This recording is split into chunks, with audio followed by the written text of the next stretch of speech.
Tax, ये शब्द सुनते ही अक्सर थोड़ी उलझन होती है ना, खासकर जब बात भारत में टैक्स देनदारी की हो। तो चलिए आज इस उलझन को सुलझाते हैं और एक बहुत ही महत्वपूर्ण कॉन्सेप्ट को समझते हैं जो किसी के टैक्स बिल को पूरी तरह से बदल सकता है। अक्सर लोग यही सोचते हैं कि अगर कोई भारत का नागरिक है तो उसे भारत में टैक्स देना होगा और अगर नहीं है तो नहीं देना होगा। लेकिन क्या सच में मामला इतना सीधा है? चलिए देखते हैं। तो इसका जवाब पासपोर्ट में नहीं बल्कि एक अलग ही चीज में छिपा है, जिसे कहते हैं आवासीय स्थिति या रेजिडेंशियल स्टेटस। यही वो चाबी है जो भारत में किसी की टैक्स की कहानी लिखती है। तो आइए इस रेजिडेंशियल स्टेटस की पहेली को सुलझाते हैं। यही तो वो नियम है जो तय करता है कि किसकी कमाई पर इंडिया में टैक्स लगेगा और किसकी पर नहीं। तो आखिर ये रेजिडेंशियल स्टेटस है क्या चीज़?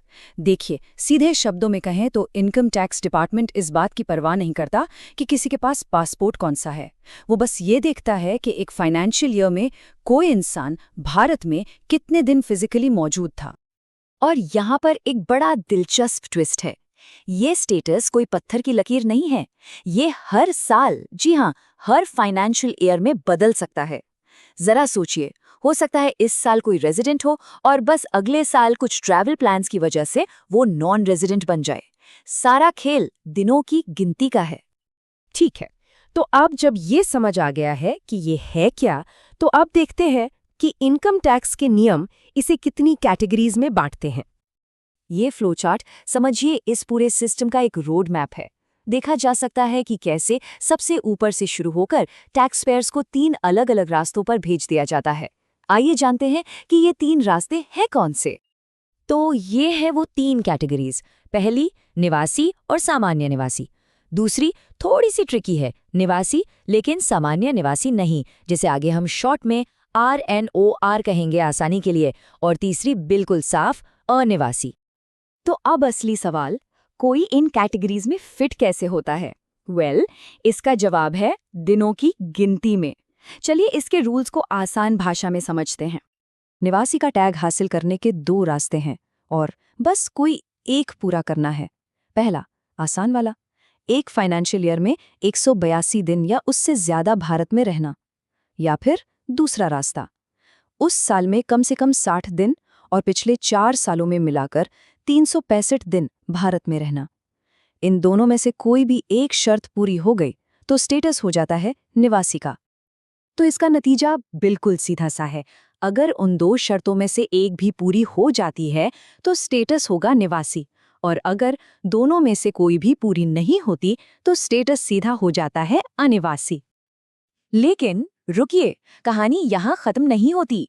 जैसा कि हम जानते हैं, टैक्स की दुनिया में हमेशा लेकिन और परंतु होते हैं, और यहाँ भी कुछ खास एक्सेप्शंस हैं जो इन रूल्स को थोड़ा सा बदल देते हैं। कुछ खास लोगों के लिए, जैसे कि वो भारतीय नागरिक जो नौकरी के लिए भारत से बाहर जा रहे हैं, या फिर जो भारतीय जहाज़ों पर क्रू मेंबर हैं, उनके लिए वो 60 दिन वाला नियम थोड़ा अलग तरीके से काम करता है। अब आते हैं एक बहुत ही महत्वपूर्ण नियम पर। यह खास उन लोगों के लिए है जिनकी आमदनी ज्यादा है।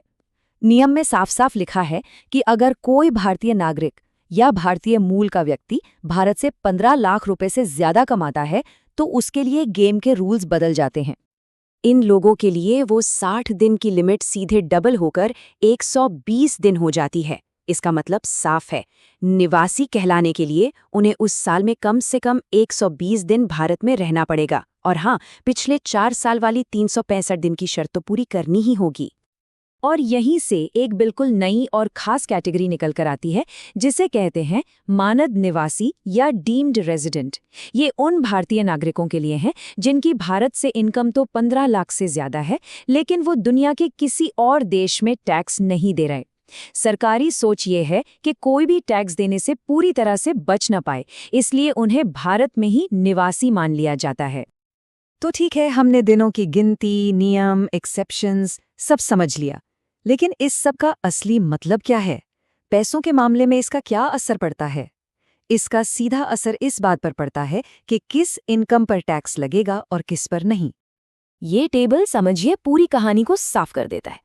देखिए, अगर स्टेटस निवासी का है तो चाहे भारत में कमाया हो या विदेश में, पूरी दुनिया की इनकम पर भारत में टैक्स लगेगा। अगर स्टेटस अनिवासी का है तो बहुत सिंपल है, सिर्फ भारतीय इनकम पर टैक्स। और अगर कोई उस बीच वाली कैटेगरी यानी RNOR में है तो भारतीय इनकम पर तो टैक्स लगेगा ही, साथ ही कुछ खास तरह की फॉरेन इनकम पर भी लगेगा। तो इस पूरी चर्चा का सबसे बड़ा टेकअवे क्या है? ये कि किसी की आवासीय स्थिति ही है जो ये तय करती है कि उनकी आय का कितना हिस्सा भारत में टैक्स के दायरे में आएगा। ये पासपोर्ट या नागरिकता से कहीं ज्यादा जरूरी चीज है। तो अगली बार जब कोई ट्रैवल प्लान बने तो सिर्फ टिकट और पासपोर्ट पे ही नहीं, कैलेंडर पर भी एक नज़र डालना ज़रूरी है, क्योंकि कुछ दिन यहाँ या वहाँ किसी के टैक्स बिल की पूरी कहानी बदल सकते हैं। असली सवाल तो ये है, क्या कोई अपने दिनों की गिनती कर रहा है